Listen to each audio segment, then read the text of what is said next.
The first book of Samuel, chapter 13. Samuel rebukes Saul. Saul was 30 years old when he became king, and he reigned over Israel 42 years. Saul chose 3,000 men from Israel. 2,000 were with him at Mikmash and in the hill country of Bethel, and 1,000 were with Jonathan at Gibeah in Benjamin. The rest of the men he sent back to their homes. Jonathan attacked the Philistines' outpost at Gibeah, and the Philistines heard about it. Then Saul had the trumpet blown throughout the land and said, "Let the Hebrew hear." So all Israel heard the news. Saul has attacked the Philistine outpost, and now Israel has become obnoxious to the Philistines. And the people were summoned to join Saul at Gilgal. The Philistines assembled to fight Israel with 3,000 chariots, 6,000 charioteers, and soldiers as numerous as the sand on the seashore. They went up and camped at Mikmash, east of Beth Aven. When the Israelites saw that their situation was critical and that their army was hard pressed, they hid in caves and thickets among the rocks, and in pits and cisterns. Some Hebrews even crossed the Jordan to the land of Gad and Gilead. Saul remained at Gilgal, and all the troops with him were quaking with fear. He waited 7 days, the time set by Samuel. But Samuel did not come to Gilgal, and Saul's men began to scatter. So he said, "Bring me the burnt offering and the fellowship offerings." And Saul offered up the burnt offering. Just as he finished making the offering, Samuel arrived, and Saul went out to greet him. "What have you done?" asked Samuel. Saul replied, "When I saw that the men were scattering, and that you did not come at the set time, and that the Philistines were assembling at Mikmash, I thought, now the Philistines will come down against me at Gilgal, and I have not sought the Lord's favor. So I felt compelled to offer the burnt offering." "You have done a foolish thing," Samuel said. "So you have not kept the command the Lord your God gave you. If you had, he would have established your kingdom over Israel for all time, but now your kingdom will not endure. The Lord has sought out a man after his own heart and appointed him ruler of his people, because you have not kept the Lord's command." Then Samuel left Gilgal and went up to Gibeah in Benjamin. And Saul counted the men who were with him. They numbered about 600. Israel without weapons. Saul and his son Jonathan and the men with them were staying in Gibeah in Benjamin, while the Philistines camped at Mikmash. Raiding parties went out from the Philistine camp in 3 detachments. One turned toward Ophrah in vicinity of Shoal, another toward Beth Horon, and the third toward the borderland overlooking the valley of Zeboim, facing the wilderness. Not a blacksmith could be found in the whole land of Israel, because the Philistines had said, "Otherwise the Hebrews will make swords or spears."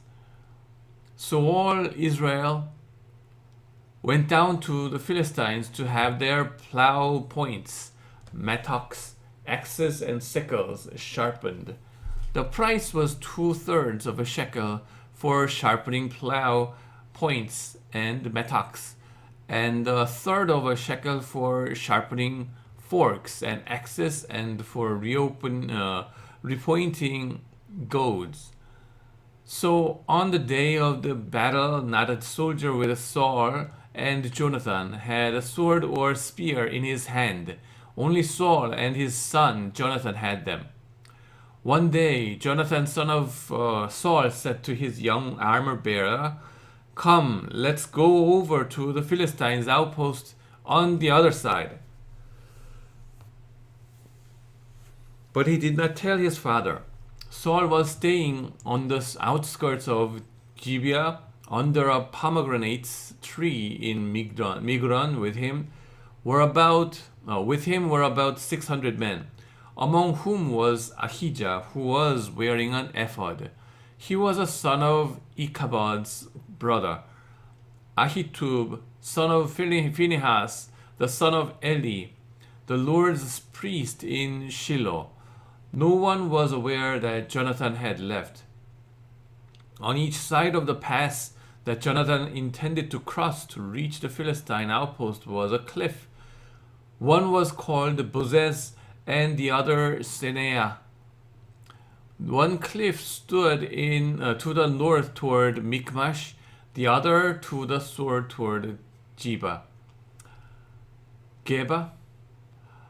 Jonathan said to his young armor-bearer, "Come, let's go over to the outpost of those uncircumcised men.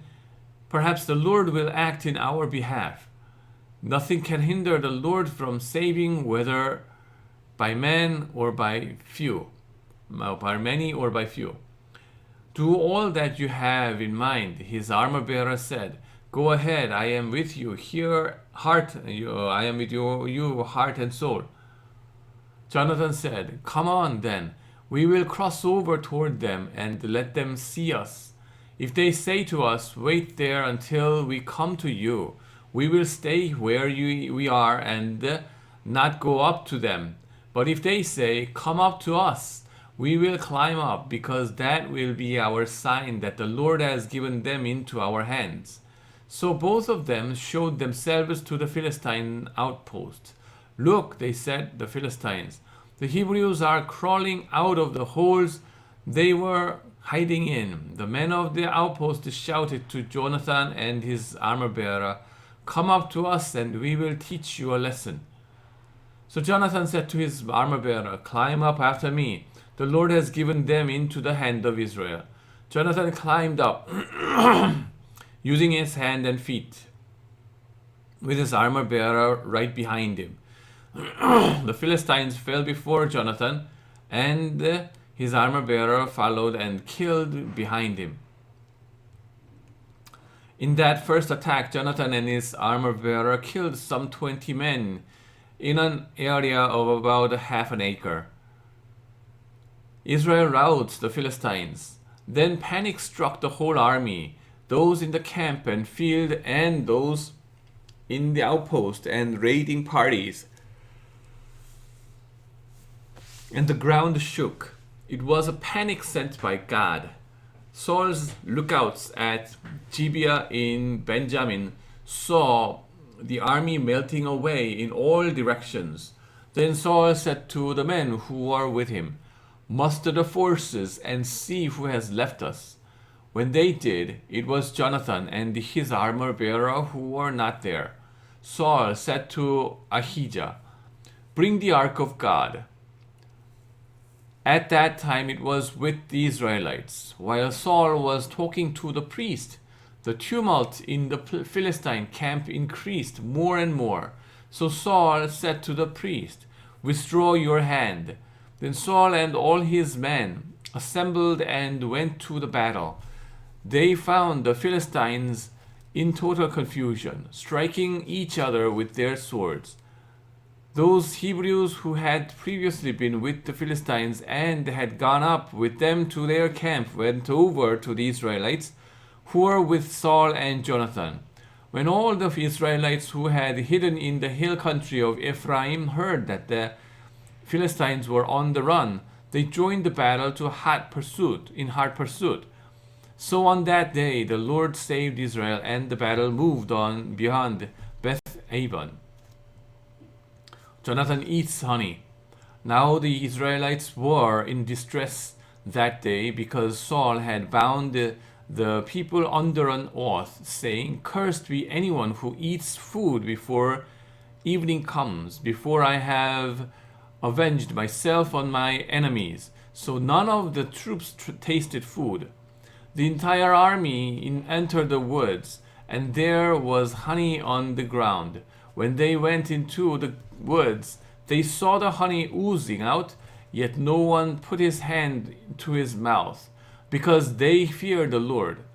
But Jonathan had not heard that his father had bound the people with the oath. So he reached out the end of the staff that was in his hand and dipped it into the honeycomb. He raised his hand to his mouth, and his eyes brightened. Then one of the soldiers told him, "Your father bound the army under the strict oath, saying, 'Cursed be anyone who eats food today.' That is why the men are faint." Jonathan said, "My father has made trouble for the country. See how my eyes brightened when I tasted a little of this honey. How much better it would have been if the men had eaten today some of the plunder they took from their enemies. Would not the slaughter of the Philistines have been even greater?" That day, after the Israelites had struck down the Philistines from Mikmash to Aijalon, they were exhausted. They pounced on the plunder, and taking sheep, cattle, and calves, they butchered them on the ground and ate them, together with the blood. Then someone said to Saul, "Look, the men are sinning against the Lord by eating meat that has blood in it." "You have broken faith," he said. "Roll a large stone over here at once." Then he said, "Go out among the men and tell them, 'Each of you bring me your cattle and sheep, and slaughter them here and eat them. Do not sin against the Lord by eating meat with blood still in it.'" So everyone brought his ox that night and slaughtered it there. Then Saul built an altar to the Lord. It was the first time he had done this. Saul said, "Let us go down and pursue the Philistines by night and plunder them till dawn, and let us not leave one of them alive." "Do whatever seems best to you," they replied. But the priest said, "Let us inquire of God here." So Saul asked God, "Shall I go down and pursue the Philistines? Will you give them into Israel's hand?" But God did not answer him that day. Saul therefore said, "Come here, all you who are leaders of the army, and let us find out what sin has been committed today. As surely as the Lord who rescues Israel lives, even if the guilt lies with my son Jonathan, he must die." But not one of them said a word. Saul then said to all the Israelites, "You stand over here, and Jonathan, my son, will stand over here. Do what seems best to you," they replied. Then Saul prayed to the Lord, the God of Israel, "Why have you not answered your servant today? If the fault is in me or my son Jonathan, respond with Urim. But if the men of Israel are at fault, respond with Tumim." Jonathan and Saul were taken by lot, and the men were cleared. Saul said, "Cast a lot between me and Jonathan, my son." And Jonathan was taken. Then Saul said to Jonathan, "Tell me what you have done." So Jonathan told him, "I tasted a little honey with the end of my staff, and now I must die." Saul said, "May God deal with me, be it ever so severely, if you do not die, Jonathan." But the man said to Saul, "Should Jonathan die, he who has brought about this great deliverance in Israel? Never. As surely as the Lord lives, not a hair of his head will fall into the ground, for he did this today with God's help." So the men rescued Jonathan, and he was not put to death. Then Saul stopped pursuing the Philistines, and they withdrew to their own land. After Saul had assumed rule over Israel, he fought against their enemies in every side: Moab, the Ammonites, Edom, the kings of Zobah, and the Philistines. Wherever he turned. He inflicted punishment on them. He fought valiantly and defeated the Amalekites, delivering Israel from the hands of those who had plundered them. Saul's family. Saul's sons were Jonathan, Ishvi, and Malchishua. The name of his older daughter was Merab, and that of the younger was Michal. His wife's name was Ahinoam, daughter of Ahimaaz. The name of the commander of Saul's army was Abner, son of Ner, and Ner was Saul's uncle. Saul's father Kish and Abner's father Ner were sons of Abiel. All the days of Saul there was bitter war with the Philistines, and whenever Saul saw a mighty or brave man, he took him into his service. The Lord rejects Saul as king.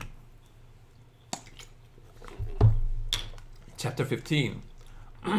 Samuel said to Saul, I am the one the Lord sent to anoint you king over his people Israel. So listen now to the message from the Lord. This is what the Lord Almighty says. I will punish the Amalekites for what they did to Israel when they waylaid them as they came up from Egypt. Now go, attack the Amalekites and totally destroy all that belongs to them. Do not spare them. Put to death men and women, children and infants, cattle and sheep, camels and donkeys. So Saul summoned the men and mustered them at Telmaim, 200,000 foot soldiers and 10,000 from Judah. Saul went to the city of Amalek and set an ambush in the ravine. Then he said to the Kenites, Go away, leave the Amalekites so that I do not destroy you along with them, for you showed kindness to all the Israelites when they came up out of Egypt. So the Kenites moved away from Amalekites. Then Saul attacked the Amalekites all the way from Havilah to Shur, near the eastern border of Egypt. He took Agag, king of the Amalekites, alive, and all his people he totally destroyed with the sword. But Saul and the army spared Agag and the best of the sheep and cattle, the fat calves and lambs, everything that was good. These they were unwilling to destroy completely, but everything that was despised and weak they totally destroyed. Then the word of the Lord came to Samuel. I regret that I have made Saul king, because he has turned away from me and has not carried out my instructions. Samuel was angry, and he cried out to the Lord all that night. Early in the morning, Samuel got up and went to meet Saul, but he was told Saul had gone to Carmel. There he has set up a monument in his own honor and has turned and gone on down to Gilgal. When Samuel reached him, Saul said, The Lord bless you. I have carried out the Lord's instructions. But Samuel said, What then is this bleating of sheep in my ears? That is, what is this lowing of cattle that I hear? Saul answered, The soldiers brought them from the Amalekites. They spared the best of the sheep and cattle to sacrifice to the Lord your God, but we totally destroyed the rest. Enough, Samuel said to Saul. Let me tell you what the Lord said to me last night. Tell me, Saul replied. Samuel said, Although you were once small in your own eyes, did you not become the head of the tribes of Israel? The Lord anointed you king over Israel, and he sent you on a mission, saying, Go and completely destroy those wicked people, the Amalekites. Wage war against them until you have wiped them out. Why did you not obey the Lord? Why did you pounce on the plunder and do evil in the eyes of the Lord? But I did obey the Lord, Samuel said. I went on the mission and the Lord assigned me. I completely destroyed the Amalekites and brought back Agag, their king. The soldiers took sheep and cattle from the plunder, the best of what was devoted to God, in order to sacrifice them to the Lord your God at Gilgal. But Samuel replied, Does the Lord delight in burnt offerings and sacrifices as much as in obeying the Lord? To obey is better than sacrifice, and to heed is better than the fat of rams. For rebellion is like the sin of divination, and arrogance like the evil of idolatry. Because you have rejected the word of the Lord, he has rejected you as king. Then Saul said to Samuel, I have sinned. I violated the Lord's command and your instructions. I was afraid of the men, and so I gave in to them. Now I beg you, forgive my sin and come back with me so that I may worship the Lord. But Samuel said to him, I will not go back with you. You have rejected the word of the Lord, and the Lord has rejected you as king over Israel. As Samuel turned to leave, Saul caught hold of the hem of his robe and it tore. Samuel said to him, The Lord has torn the kingdom of Israel from you today and has given it to to one of your neighbors, to one better than you. He who is the glory of Israel does not lie or change his mind, for he is not a human being that he should change his mind. Saul replied, I have sinned, but please honor me before the elders of my people and before Israel. Come back with me, so that I may worship the Lord your God. So Samuel went back with Saul, and Saul worshipped the Lord. Then Samuel said, Bring me Agag, king of the Amalekites. Agag came to him in chains, and he thought, Surely the bitterness of death is past.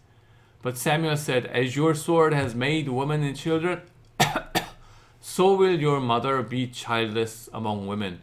And Samuel put Agag to death before the Lord at Gilgal. Then Samuel left for Ramah, but Saul went up to his home in Gibeah of Saul. Until the day Samuel died, he did not go to see Samuel again, though Samuel mourned for him.